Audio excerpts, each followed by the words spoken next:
할렐루야. 오늘 주일 평안하셨습니까? 주님 안에서 쉼을 얻으셨습니까? 오늘 쉼에 대한 내용을 가지고 여러분과 말씀을 나누고자 합니다. 오늘 말씀의 제목이 예수께 오면 쉽니다 입니다. 여러분, 교회 나오시면 쉬고 계시죠? 지금 여기 이렇게 아주 작은 그룹만 쉼을 얻으신다고 하셨습니다. 혹시 신앙생활이 일과 같이 느껴지십니까? 토요일만 되면 주일에 교회 가는 일이 또 다른 무게로 다가오십니까? 가끔 우리가 뭔가가 뒤바뀐 것 같은 뒤죽박죽 되어버린 신앙을 경험할 때가 있습니다. 내가 신앙생활을 하는데 그 신앙생활이 도리어 짐이 되는 것은 아닌가? 우리의 마음속에 나의 신앙생활을 점검해 보면서 하나님이 주시는 쉼을 내가 누려야 되겠다라는 목표를 설정하시고 신앙생활 하실 수 있게 되기를 소망합니다. 우리는 흔히 목적지에 도착하거나 또는 일을 하나를 감당하다가 마무리가 되면 그 다음에 쉼이 찾아올 것이라고 하는 자연스러운 무의식의 공식을 갖고 살아갑니다. 하지만 실제로 우리가 어느 장소에 도착했다고 해서 평안이 보장되지 않습니다. 쉼이 보장되지 않는다는 거죠. 또 내가 하고 있는 일에 대해서 하나를 마쳤다 그래서 모든 일이 끝나버린 것은 아니라는 것을 우리는 살아가면서 계속해서 느낍니다. 중요한 사실은 진짜 안식은 우리의 환경에 정지가 그 안식의 조건이 되는 것이 아니라 마음의 짐이 누구에게로 옮겨졌느냐에 달려있다는 사실을 우리가 기억해야 하겠습니다.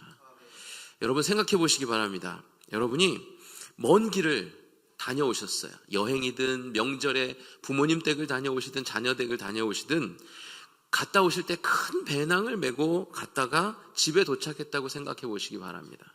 그런데 그 배낭을 내려놓지도 않고 이제 집에 왔으니까 편안하네 하면서 그 가방을 맨 채로 집을 둘러보면서 청소도 하고 정리도 하고 밥 먹을 밥도 짓고 그러고 있다라는 것을 내가 경험한다면 그게 진짜 쉼일까요? 먼저 쉼을 얻으려면 뭐부터 해야 되겠죠? 짐을 내려놔야 되겠죠. 우리에게 쉼의 공식은 이것입니다. 내가 먼저 제대로 쉬려면 내 짐을 내려놓을 줄 알아야 된다라고 하는 거예요. 그런데 그 짐을 내려놓지 않은 모습, 우리의 신앙생활에도 동일하게 존재하고 있다는 것을 아십니까? 우리의 몸은 예배의 자리에 왔지만 내 마음에 짊어지고 있었던 그 짐, 세상에서 무게가 더해졌던 그 짐을 주님께 나왔을 때 내려놓지 못한 채 그 무거운 짐을 메고서 주님께 예배하고 주님께 기도하고 그리고 그 가운데에 주님께서 맡겨주신 사명에 대한 모든 것을 감당하고 난 다음에 오히려 배로 지치는 것을 경험하면서 신앙생활이 나에게 유익이 되는 것은 맞는 것인가? 내가 은혜를 받은 것인가? 내가 제대로 신앙생활하고 있는 것인가? 고민하고 있다는 것을 우리는 종종 보곤 한다는 거죠. 나에게서 그리고 내 옆에 있는 사람에게서 우리는 그 모습을 발견할 수 있다는 겁니다. 그러므로 오늘 우리는 어디서 쉴까 쉰가를 고민하는 게 중요한 것이 아니라 누구에게 그 짐을 내려놓을 것인가를 우리가 결정해야 되는 것이 먼저다. 오늘 이것을 우리가 생각해 봐야 하겠습니다. 따라해 보겠습니다. 예수께 오면 쉽니다. 그렇습니다. 우리가 오늘 예수님께서 초청해 주시는 이 메시지에 우리가 내 무게를 내려놓을 수 있는 곳이 어디구나 라고 하는 것을 우리가 깨닫게 됩니다. 안식의 유일한 장소는 어디입니까? 안식이 시작되는 원천은 어디입니까? 오직 예수 그리스도라고 하는 것입니다. 예수님에게 쉼이 있습니다. 예수님에게 안식이 있습니다. 그래서 우리에게 제일 먼저 요구하시는 것은 예수님이 내게로 오라 라고 말씀하고 계신다는 거예요. 주님은 문제를 해결해라 말씀하시지 않았어요. 그리고 마음을 비우라 라고도 말씀하시지 않으셨다는 거예요. 단지 제일 먼저 말씀하신 것은 내게로 와라 라고 하셨다는 거예요.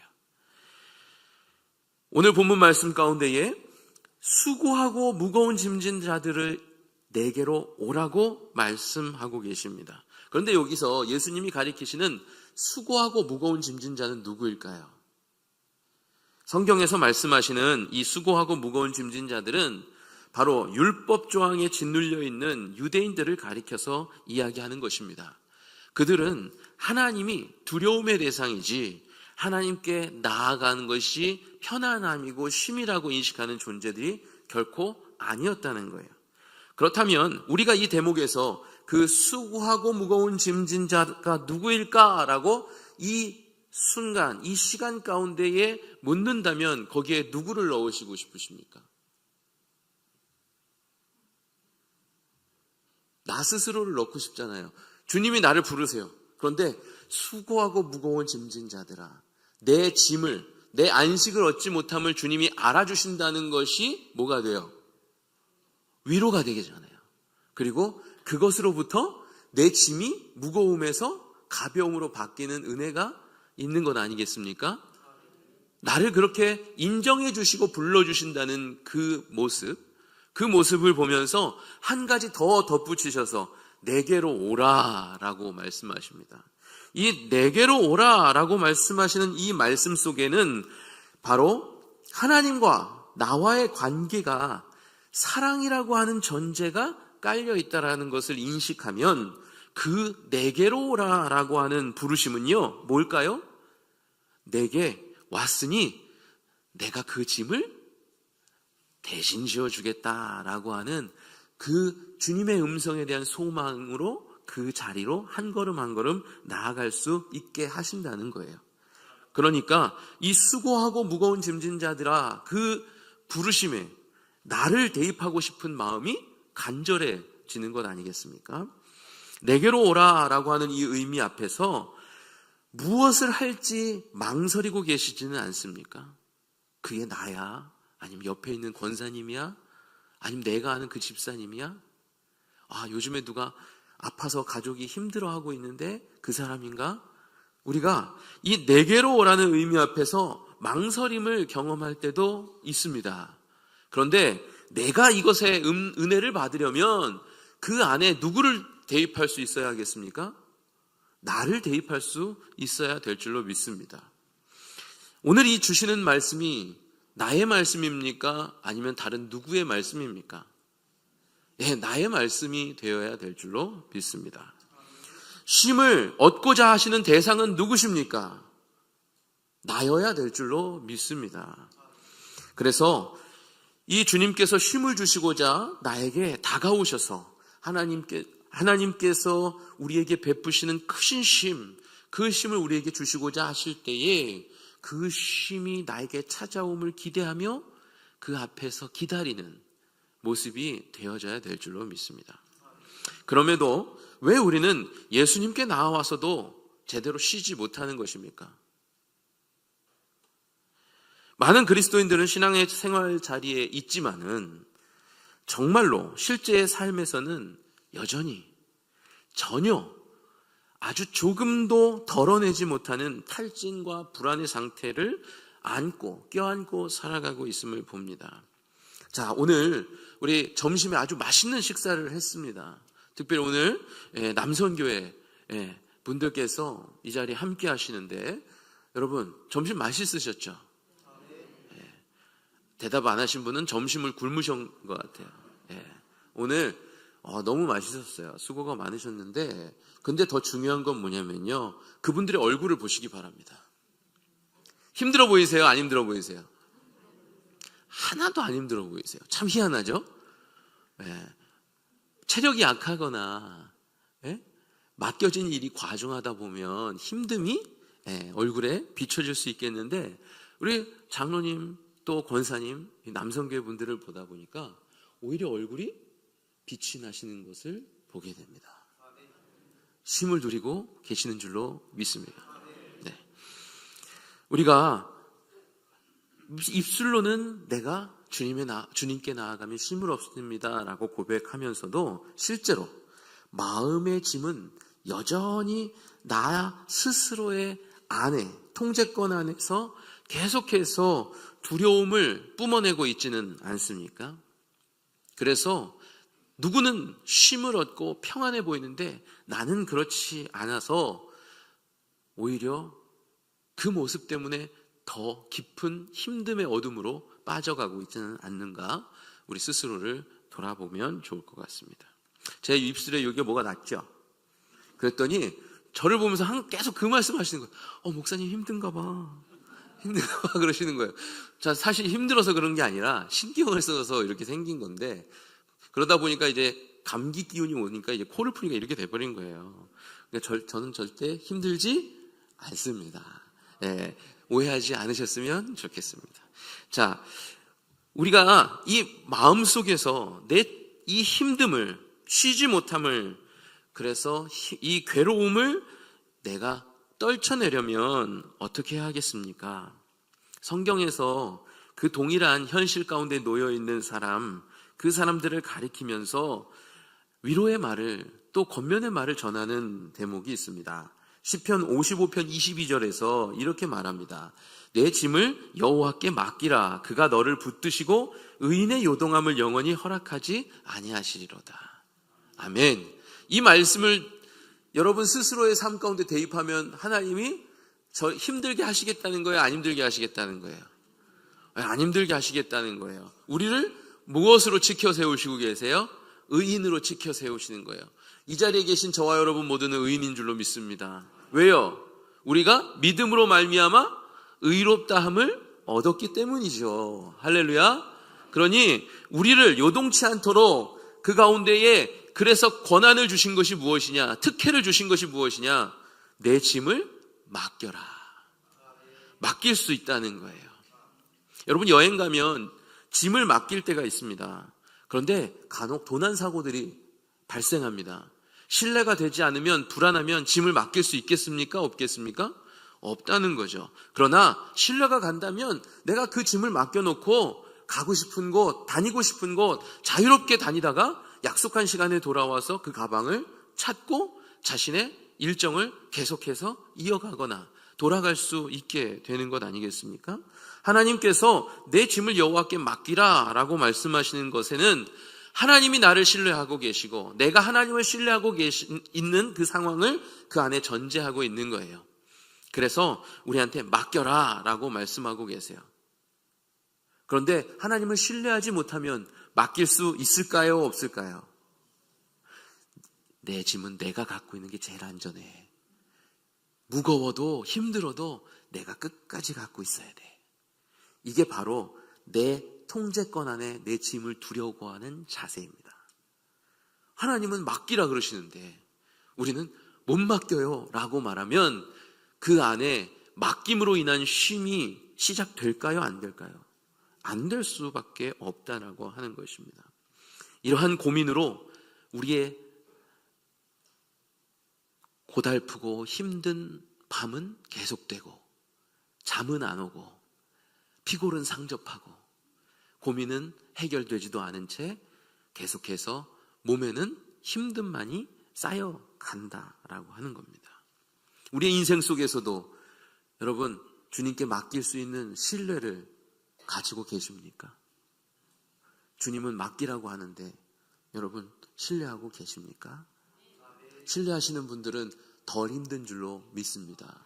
그리고 쉼을 얻고 계시는 줄로 믿습니다. 주님께 내 인생을 던지면, 내 인생을 맡기면 주님이 알아서 하십니다. 그런데 절대 손해보는 것 아니고, 그리고 그 가운데에 피해가 가는 것도 아니고, 그 가운데에 내가 원하지 않는 바로 끌려가는 것이 아니라 내가 원했던 것 더 이상으로 나를 이끌어 가시는 주님을 경험하게 되는 줄로 믿습니다. 그렇기 때문에 우리의 인생의 이 고민의 무게로 짓눌리면서 내 발을 스스로 묶고 고립시키는 삶을 우리는 살아가지 않아야 될 줄로 믿습니다. 예수님께 왔음에도 쉼이 없다면 그것은 내가 여전히 내 인생의 짐을 내가 책임지려고 하는 자기의 멍에에 매여 있는 존재가 바로 나다라고 스스로를 판단할 수밖에 없다는 거예요. 쓰라리죠. 내 연약함, 내 부족함, 내 믿음의 온전치 않음을 내 스스로가 직시하고 깨닫고 주님 앞에 선다는 것 얼마나 아픈 일입니까? 주님은 그 모습을 더 잘 아시기 때문에 내가 대신 그 짐을 맡아줄게 라고 우리에게 약속하고 계신다는 거예요. 오늘 우리가 살아가는 이 시대는요, 어느 학자가 정의하기를 바로 피로사회다라고 말합니다. 우리 현대사회는요, 성과주의가 만연하고 있어요. 스펙이라고 하는 말이 아주 다양하게 쓰이죠. 어떤 분야, 어떤 자리에 있든 간에 내게 주어져 있는 이 스펙이 제대로 갖춰져야 돼요. 그래서 그 자리에 합당한 자격 요건을 갖추어야 된다는 거예요. 그렇지 않으면 너 그동안 뭐 했어? 지금까지 대학교 다니고 지금까지 나이 먹으면서 뭐 했어? 이런 말을 하는 사회에 우리는 살고 있다는 거예요. 이게 뭐예요? 너의 인생 가운데 주어진 시간과 환경 속에서 너가 감당해야 될 일들 가운데 제대로 감당하지 못해서 성과가 없기 때문에 어때요? 너는 실패자고 도태된 자고 그 자격 조건에 부합되지 않는 자다. 또 우리에게 주어져 있는 경쟁 속에서 내가 성과를 내야 되는 사명감 속에서 살아가는 시대를 우리가 살고 있다는 거예요. 이 신앙생활도 이 똑같은 눈으로 바라보는 습관이, 무의식적인 습관이 우리에게 있는 것을 발견하게 됩니다. 그것이 갑작스럽게 우리를 짓누르고 우리의 수고가 되어버리는 신앙의 잘못된 모습을 가지고 살아가고 있다는 거죠. 여러분, 독일 베를린 대학교 철학교수인 한병철 교수님께서 이 피로사회라는 책을 내셨는데 그 가운데에 이렇게 정의합니다. 현대사회는 할 수 있다는 성과와 긍정으로 사람을 스스로 착취하도록 만들어가고 있다라고 정의해요. 누가 시키지도 않았는데 문화가 이미 그렇게 자리 잡혀버렸다는 거예요.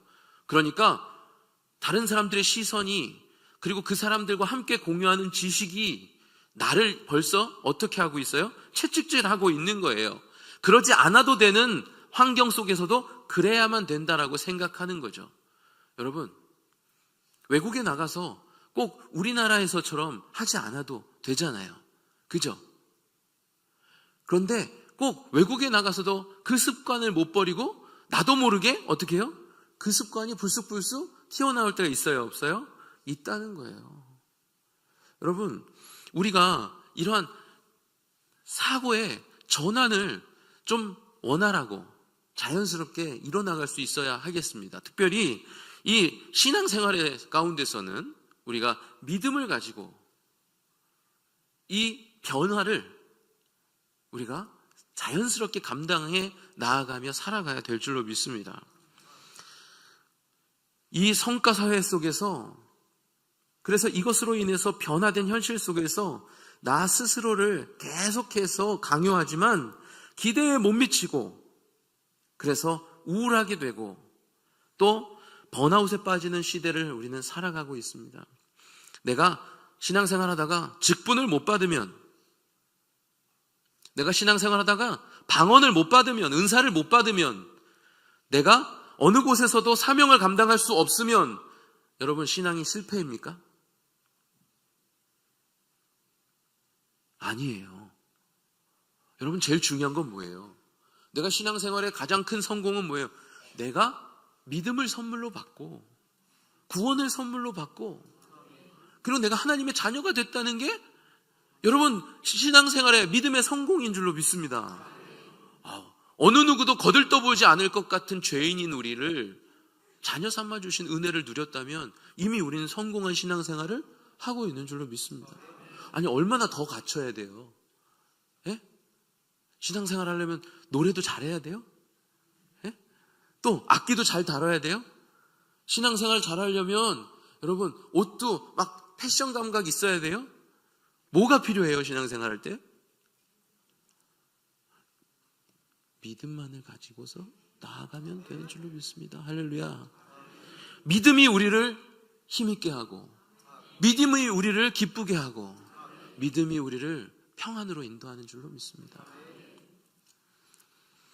이 피로사의 관점에서 볼 때 우리는 이 종교 활동에서 자신의 가치를 자꾸 사람의 방법으로, 세상의 방법으로 증명하려고 하는 거예요.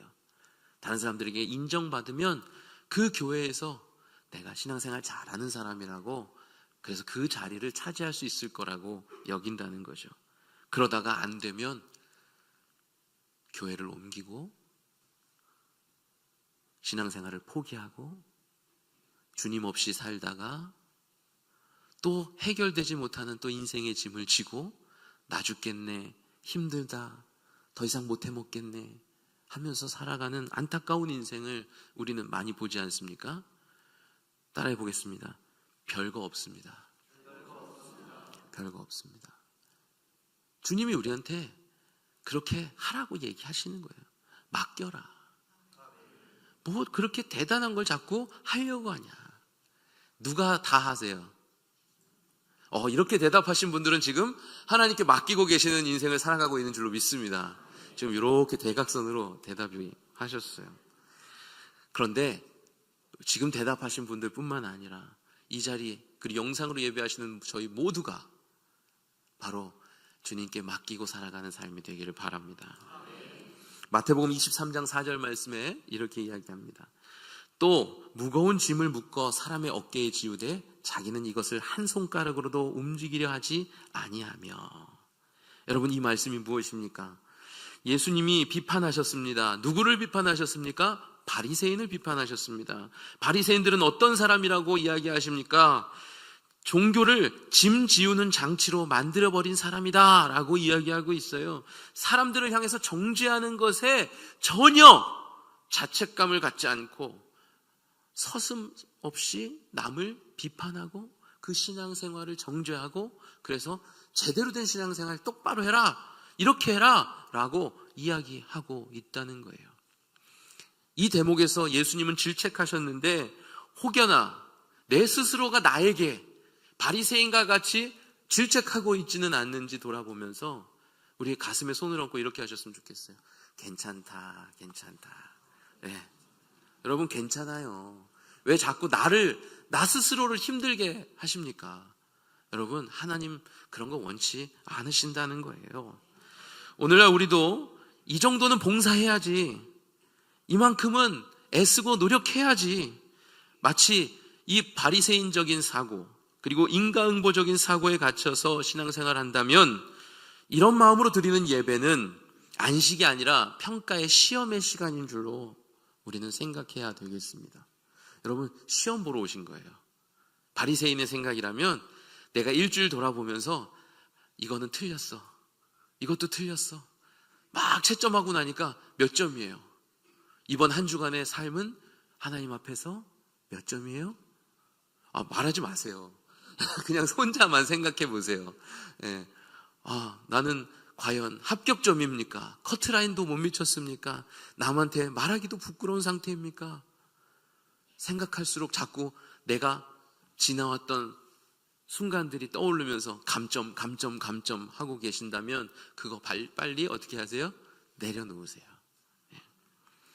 여러분, 주님이 없는 열심은요, 우리에게 피곤할 뿐입니다.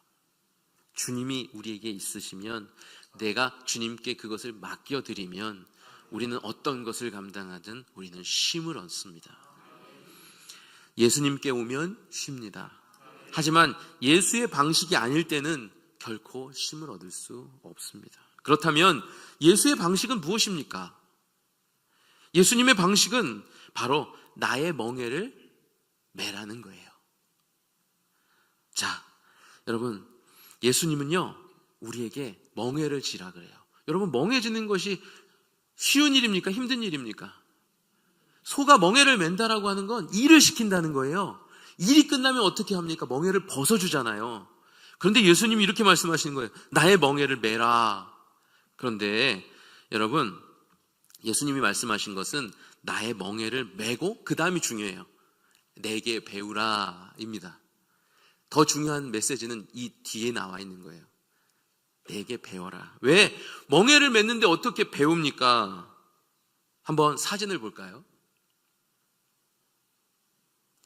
두 마리의 소가 멍에에 묶여 있습니다.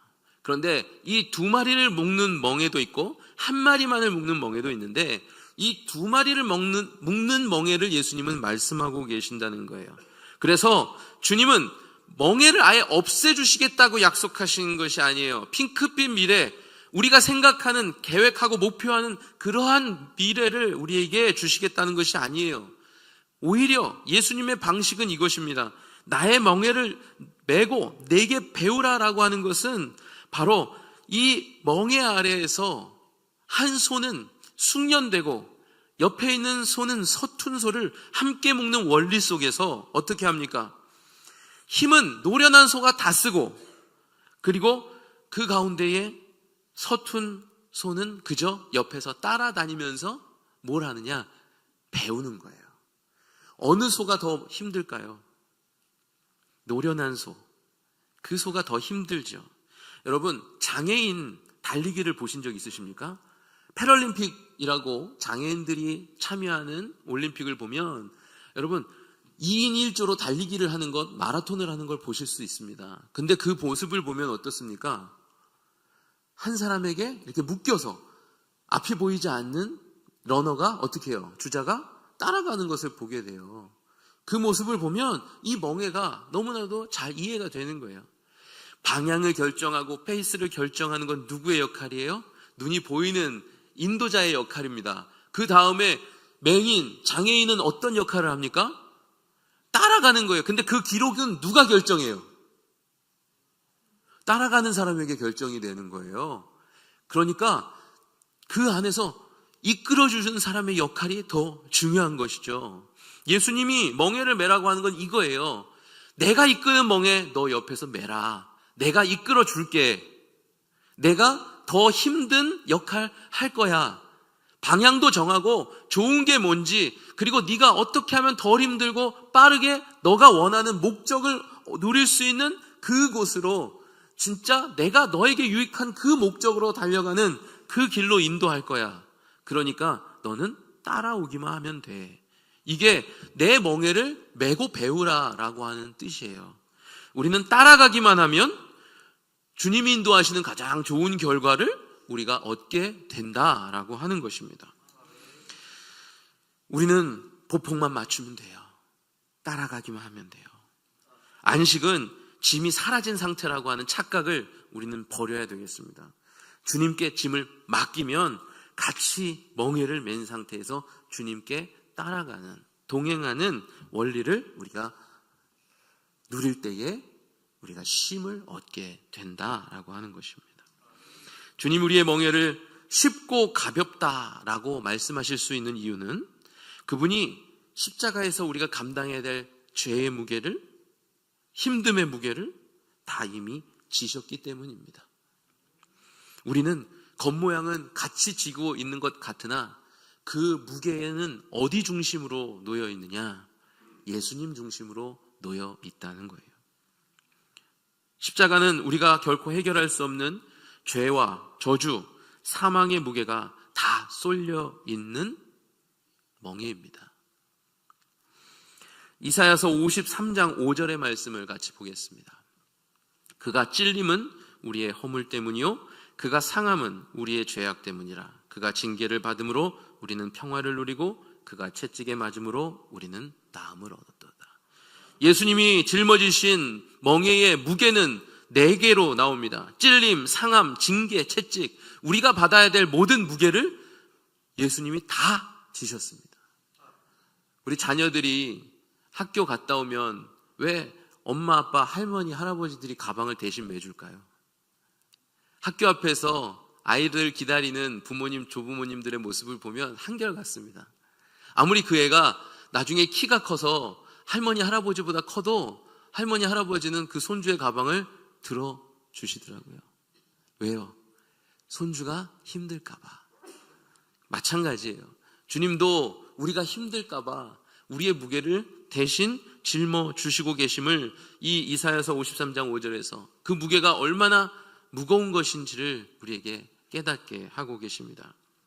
주님은 골고다 언덕에서 그 진노의 무게를 잘 견디셨고 처절하게 견디셨기에 오늘 우리는 그분 안에서 주님께서 말씀하신 다 이루었다라고 하는 성취의 기쁨과 모든 것을 덜어내는 그 순간을 맛보면서 우리에게 주어지는 평안과 쉼을 누리고 있게 된 줄로 믿습니다. 주님이 겟세마네에서 땀방울이 핏방울이 되도록 수고하셨기 때문에 오늘 우리는 값없는 안식을 선물로 받은 줄로 믿습니다.